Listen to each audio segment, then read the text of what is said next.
Muy buenas noches.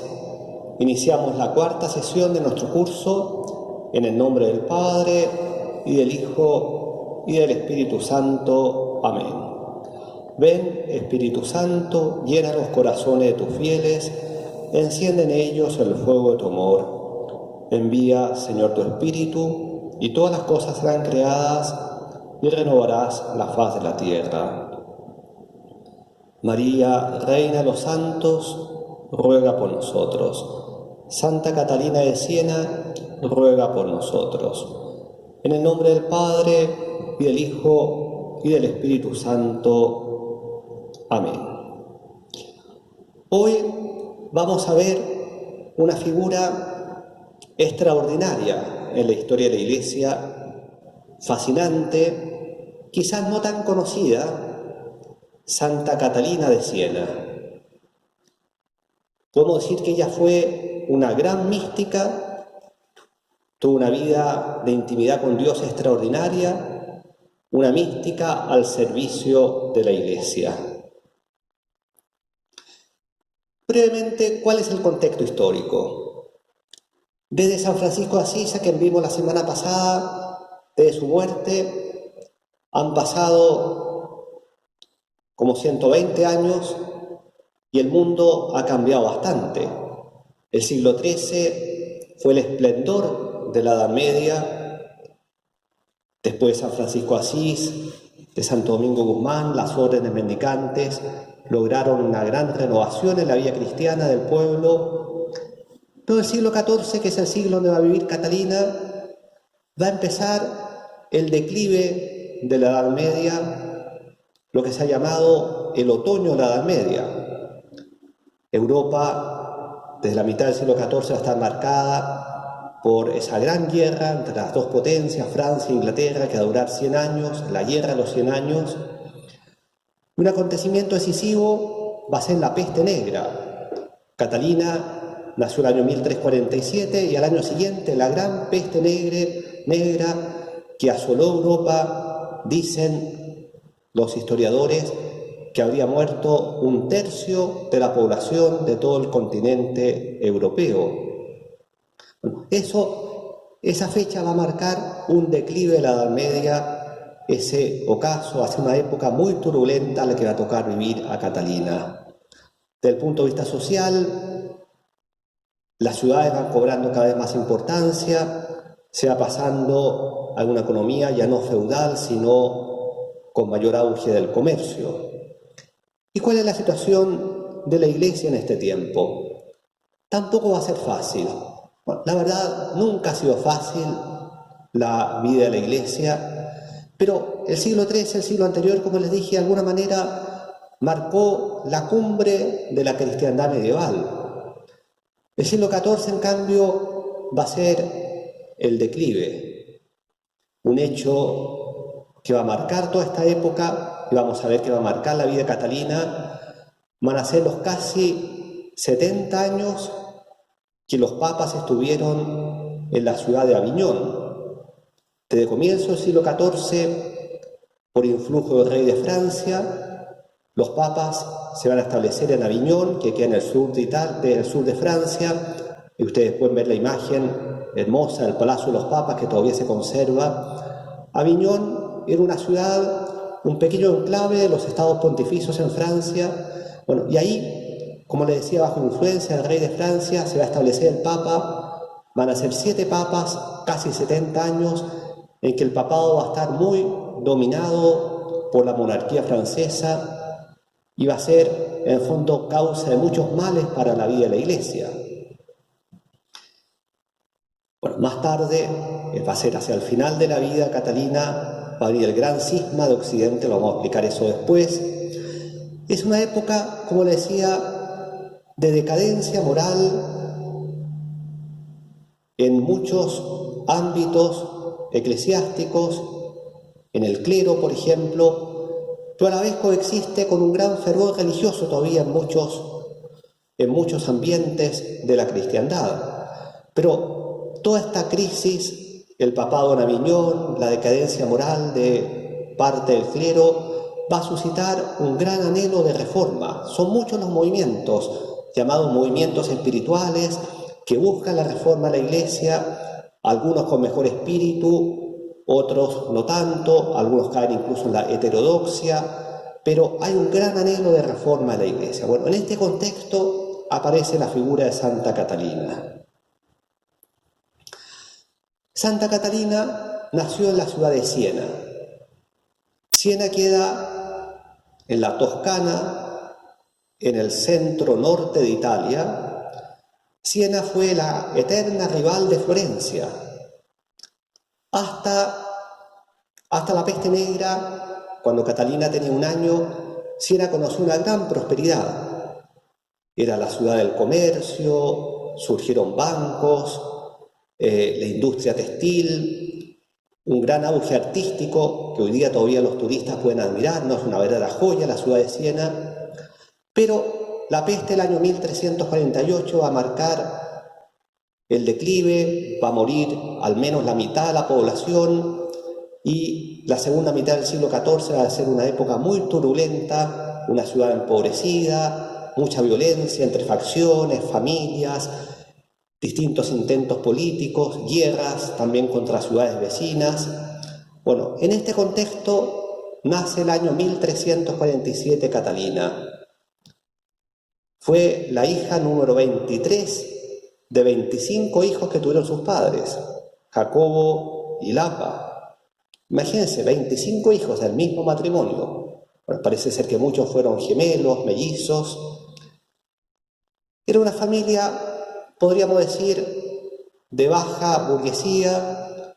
Su padre era tintorero, no le fue mal, pero era una familia, podríamos decir, utilizando términos modernos, de clase media-baja. Bueno, Santa Catalina va a ser una mística extraordinaria que va a colocar su experiencia de Dios al servicio de la acción política y religiosa y va a tener un influjo decisivo. Yo me atrevería a decir que fue la mujer más influyente del siglo XIV y la mujer que más ha influido en toda la historia de la Iglesia. Veamos cómo se desarrolló su vida. Bueno, hay muchos aspectos extraordinarios en la vida de Catalina que son sin duda para admirar, pero quizás no para imitar, porque Dios la tenía preparado para una misión única en su tiempo y por eso también la dotó de gracias extraordinarias. Desde muy niña mostró una fuerte inclinación religiosa. La familia vivían cerca al convento Santo Domingo y de alguna manera tenían mucha familiaridad con los frailes dominicos. Y a los 6 años ella tuvo una visión de Jesús, la primera de muchas. A los 6 años se le aparece Jesús vestido con los hábitos pontificales y ella experimenta, una niña de 6 años, el deseo de consagrarse, de pertenecer por entero a Dios. Y dentro de lo que puede formular una niña de 6 años, hace una promesa, un voto de virginidad, es decir, de mantenerse totalmente para Dios a lo largo de su vida. A partir de entonces va a empezar una vida de oración, de penitencia. Mientras es niña, la dejan un poco tranquila, pero ya cuando llega a los 12 años, sus padres piensan en buscarle matrimonio. Piensa en una familia con 25 hijos que tenía que esforzarse para salir adelante. En la época, para las jóvenes, las mujeres, apenas llegaban a la edad núbil, era normal que le buscaran matrimonio. Y acá empieza podremos decir, quizá la palabra guerra es muy fuerte, pero esa lucha entre Catalina y sus padres, su familia, porque Catalina quiere mantenerse firme a su propósito de ser solo para el Señor. Y de muy niña tiene un carácter fuerte. Y ella dice que, bueno, si hay que mantenerse firme, toma medidas radicales. Se corta, se rapa el pelo para no para parecer atractiva ante nadie, se encierra en su pieza a una vida de oración, redobla las penitencias, las mortificaciones, los ayunos. A los 12 años, sin duda, se sentía particularmente llamada por el Señor. Poco después, el año 1363, a los 16 años, va a tomar el hábito como terciaria dominica, lo que se llamaba las mantelatas. ¿Qué es lo que eran? No eran monjas, eran mujeres que permanecían en el mundo, pero que vivían la espiritualidad de Santo Domingo, dedicándose especialmente a la oración y a las obras de caridad. La mayoría de ellas eran ya mayores, viudas. Fue algo extraordinario que admitieran a Catalina a los solo 16 años, pero vestían sí, tenían el privilegio de vestir un hábito parecido al de los dominicos. Se las llamaban las mantelatas porque sobre un hábito blanco usaban un manto negro.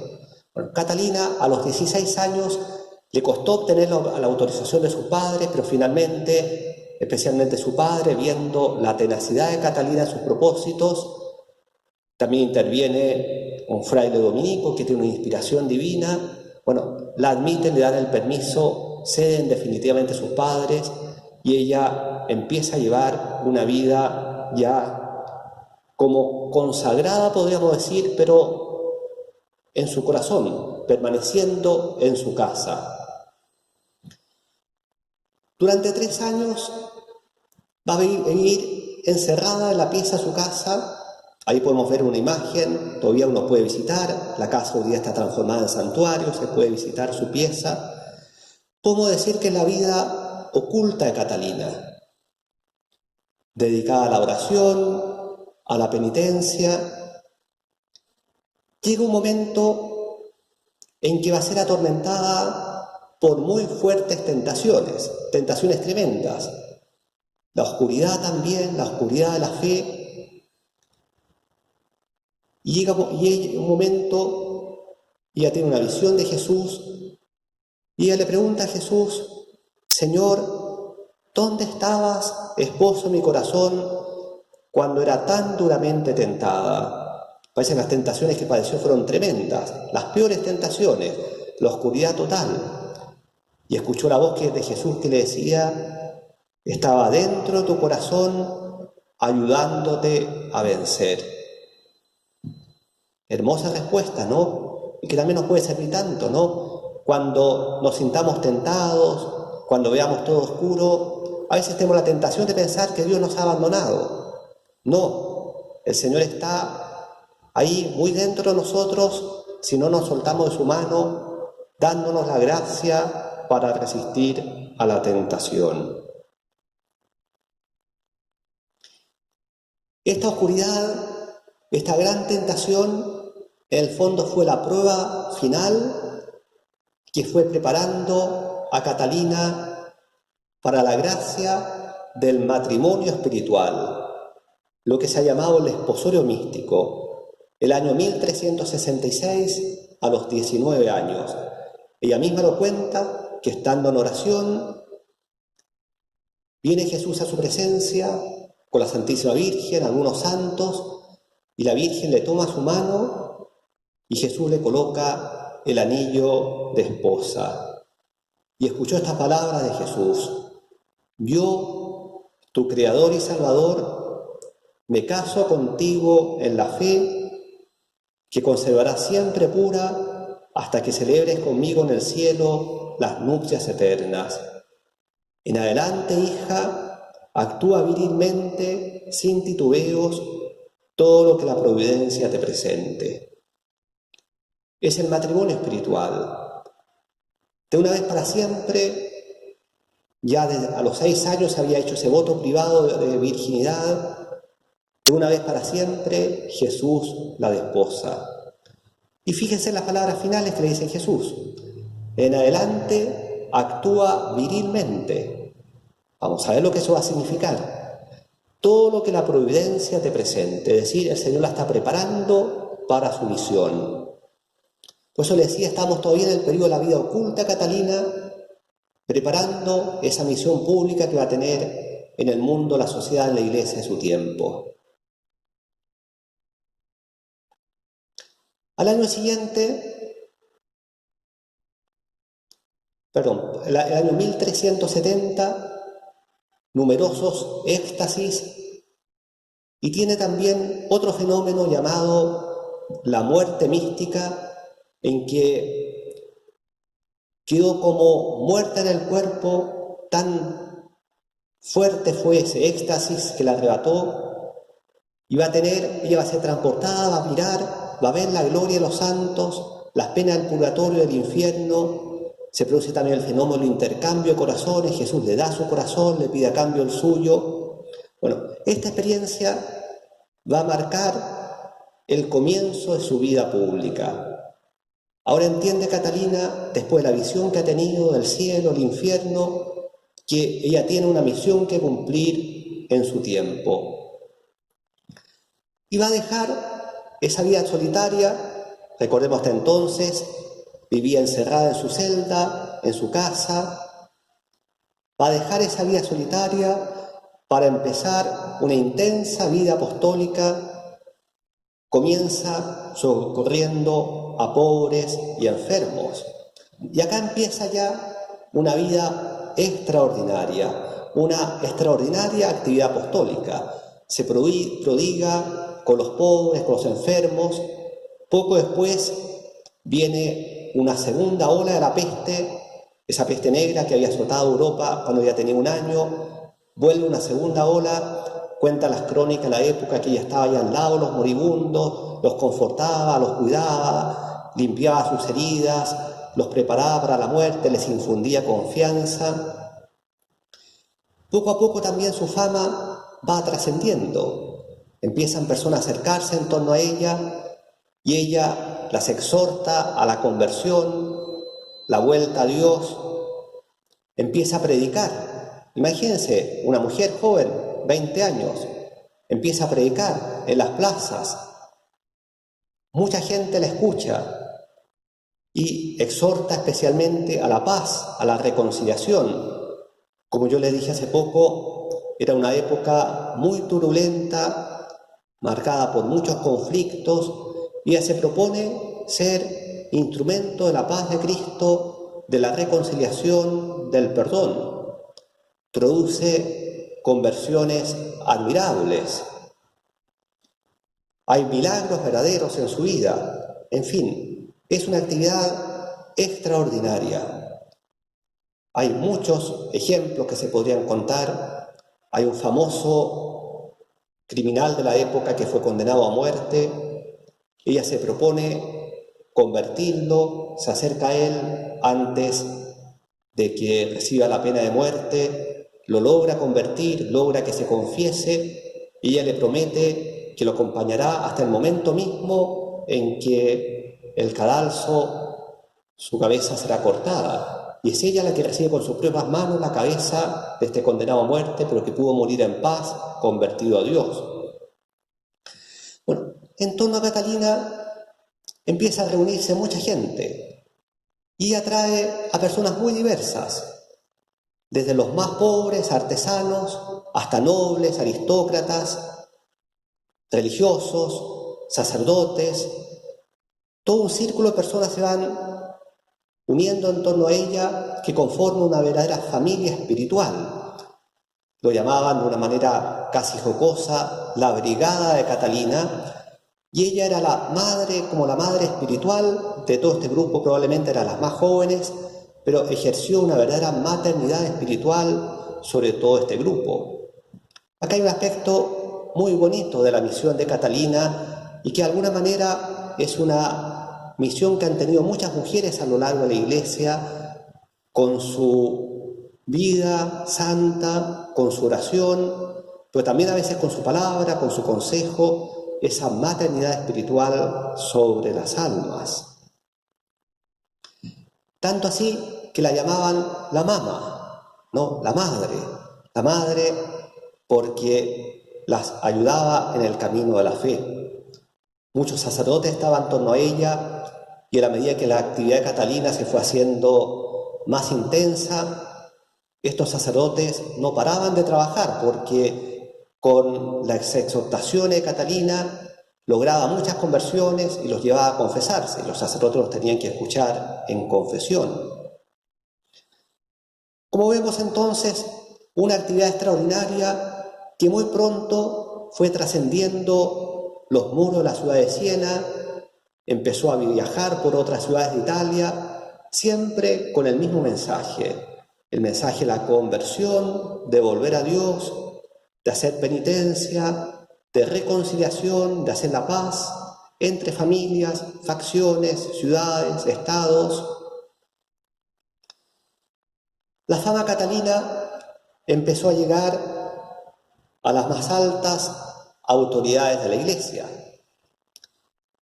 En un primer momento la vieron con un cierto recelo. Hay que comprender, estamos en el siglo XIV, una mujer joven, de baja extracción social, analfabeta, este es un punto que vamos a tratar después, ¿no?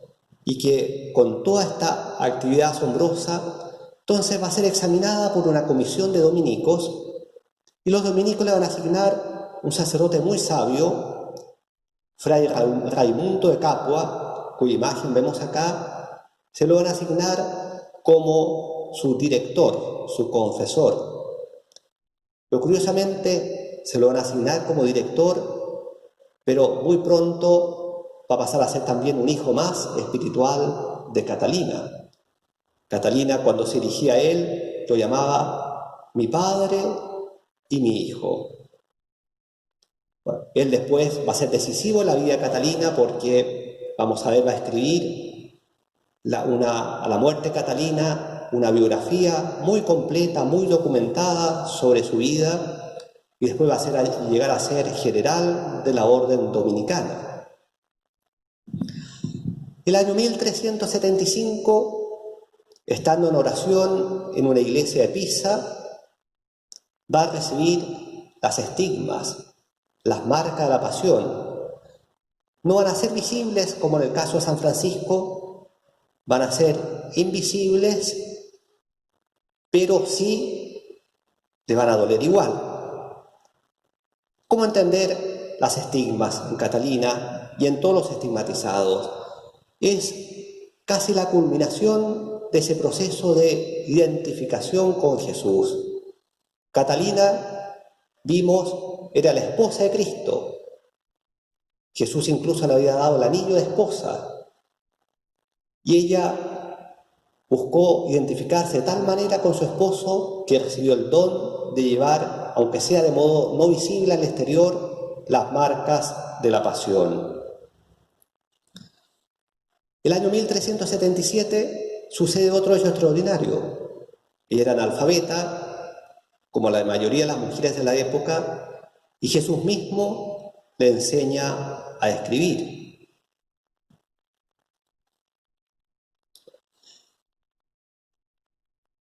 ¿Cuál fue la misión particular en la Iglesia?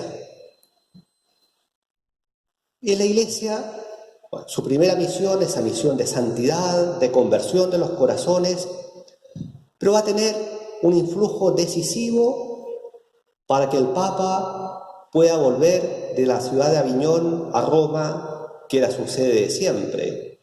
Catalina, al igual que muchos en la época, se daba cuenta que el hecho de que el papado hace 70 años estuviera en Aviñón había sido causa de muchos males en la Iglesia. La ciudad de Roma estaba abandonada, sujeta a 1000 intrigas. Bueno, ella va a tener un influjo decisivo. Le va a escribir al Papa varias cartas. Cuenta la historia que el Papa recibía las cartas de Catalina, había escuchado hablar de ella. El Papa era un hombre bueno, pero un poco tímido, muy sujeto a las influencias de su ambiente. Y el Papa, cuando leía las cartas de Catalina, lo vamos a decir después también, ¿no? Ella escribía con fuego, en el nombre de Dios, exhortaba con toda audacia, ¿no?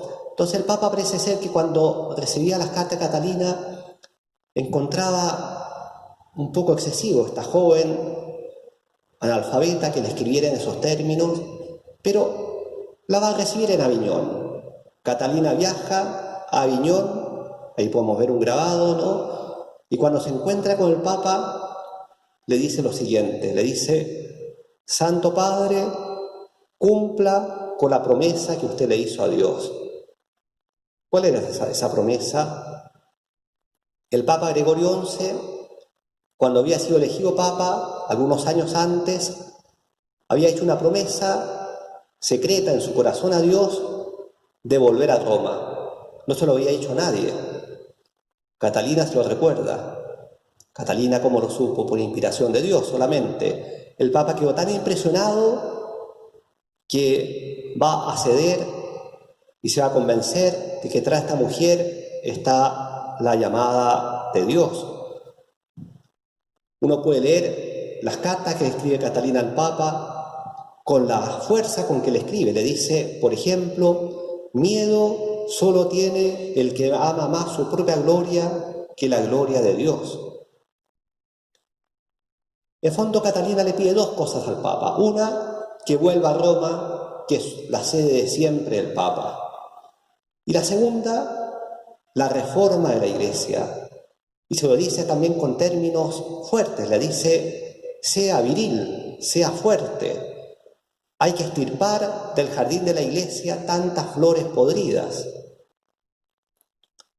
También le escribe en otras de las cartas, le dice, como está ahí escrito, no: yo os digo de parte de Cristo crucificado, arriba, virilmente, Padre, que yo os digo que no os conviene temer. Si no hiciereis lo que debéis hacer, entonces habréis de temer lo que debe venir. Qué audacia la de esta mujer. Es la audacia de una mujer de Dios, podemos decir, un verdadero profeta que Dios envió en su tiempo. Y va a conseguir lo que nadie había podido conseguir. El Papa vuelve a la ciudad de Roma. El año 1377 regresa el Papa Gregorio a Roma. Al poco tiempo va a morir y va a ser elegido Urbano VI. En realidad no terminaron los males de la Iglesia. Al contrario, se inició una nueva época de males porque este Papa Urbano VI parece que fue demasiado enérgico tratando de reformar la vida de la Iglesia. Se granjeó la enemistad de un grupo de cardenales. Estos cardenales dijeron que lo habían elegido a él presionados, no con libertad, por tanto era nula la elección, y eligieron un nuevo Papa, Clemente VII, antipapa, que se va a establecer en Aviñón nuevamente. Entonces vamos a tener lo que se ha llamado el cisma de Occidente, que va a durar casi 40 años, en que va a haber un Papa en Roma, el Papa auténtico, legítimo, y un antipapa en la ciudad de Aviñón. Bueno, para Catalina, esto va a marcar los últimos 2 años de su vida, va a ser la época más intensa de sufrimiento por la Iglesia. De alguna manera lo vemos acá en esta imagen, ¿no? Ella cargando la barca, la Iglesia sobre sus hombros, y va a emprender una ardiente campaña en favor del Papa de Roma. Acá un hecho que marca claramente la espiritualidad de Catalina. Ella ante todo fue una hija de la Iglesia. Nunca perdió de vista que la Iglesia era la esposa de Cristo.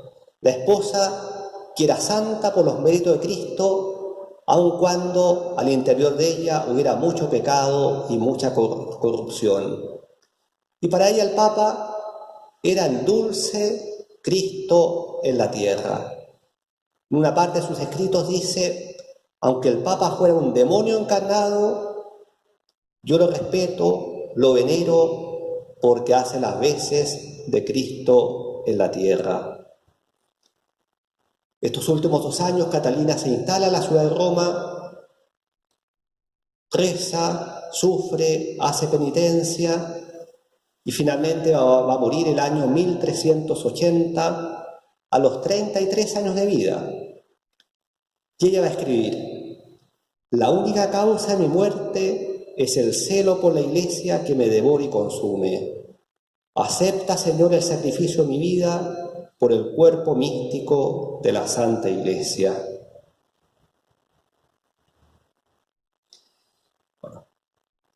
Alguna palabra sobre la espiritualidad de Catalina.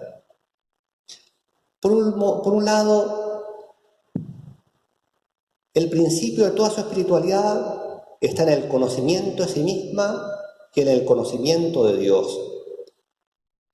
Jesús en un momento le dice: comprende, hija mía, quién eres tú y quién soy yo. Si aprendes estas dos cosas, recibirás las bendiciones de lo alto. Tú eres lo que no es. Yo soy el que es por excelencia.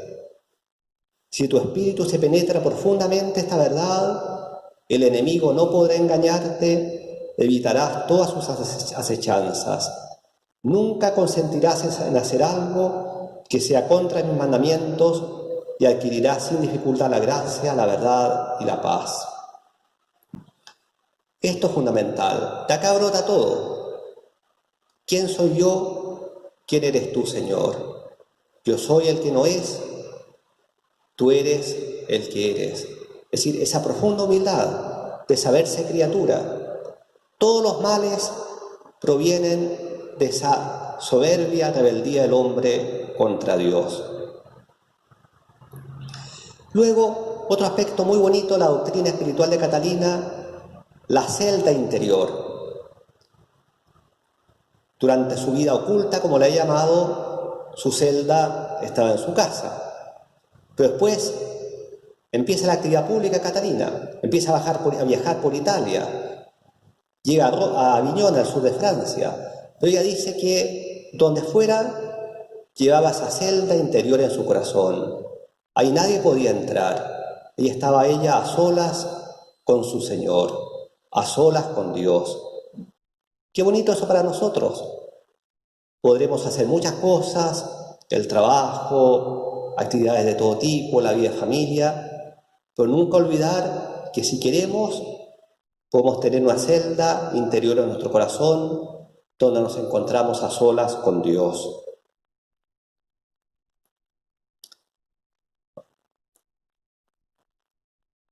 Y escribe también,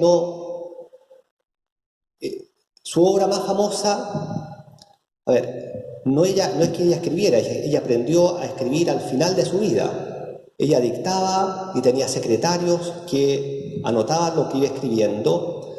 En el libro más famoso, Los Diálogos, que es un coloquio con el Padre Celestial, Dios le dice estas palabras: hija dulcísima, tus lágrimas me fuerzan porque van unidas con mi caridad y son derramadas por amor a mí. Pero mira y fíjate cómo mi esposa tiene sucia la cara. Su esposa, la Iglesia, la misión de Catalina por la Iglesia. Cómo está leprosa por la inmundicia y el amor propio y entumecida por la soberbia y la avaricia de aquellos a que su pecho se nutren. Hablo de mis ministros. Y en una carta Catalina va a decir: ¡ay de mí! Basta de callar. Veo que por callar el mundo está podrido y la esposa de Cristo ha perdido su color. Es decir, la misión de Catalina en la Iglesia, devolverle esa hermosura, esa lozanía, la lozanía de la santidad. Catalina fue una hija de la Iglesia que amó a la Iglesia, se consumió por la Iglesia. Como le decía, su obra maestra son Los Diálogos, que es un libro precioso. Fue escrito 2 años de su muerte, lo escribió en 6 días, en éxtasis, como lo muestra acá el cuadro. Y en éxtasis hablaba con Dios, dictaba lo que escuchaba y tenía un secretario, un amanuense, que le iba escribiendo lo que ella dictaba. No vamos a ver todo lo que escribe ahí, no. Hay hermosas reflexiones sobre la providencia de Dios, la misericordia divina, el valor de la sangre de Cristo, las virtudes, los pecados, etc. ¿Cómo podríamos sintetizar a Catalina? Yo creo ella es una mujer tocada por Dios que habló con parresía. ¿Sabe lo que significa la palabra parresía? Es como audacia, santa audacia. A mí se me figura como esos antiguos profetas del pueblo de Israel, esta mujer enviada por Dios a su iglesia y al mundo en el siglo XIV. Escribió numerosas cartas que se conservan hasta hoy día. Bueno, en sus cartas ella escribe en el nombre de Dios, por la sangre de Cristo. Es famosa la expresión de Catalina, esto sea que le escriba al rey de Francia, a un noble o a un humilde artesano o al papa mismo, a quien fuera. Lo quiero, yo Catalina quiero.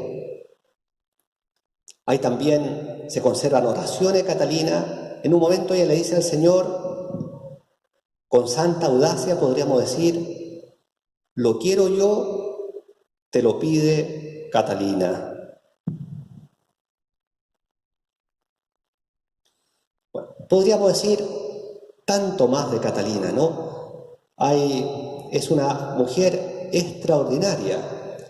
Pensemos, siglo XIV, una mujer analfabeta, de baja burguesía, joven más encima, porque murió a los 33 años, y Dios la eligió para esta obra extraordinaria.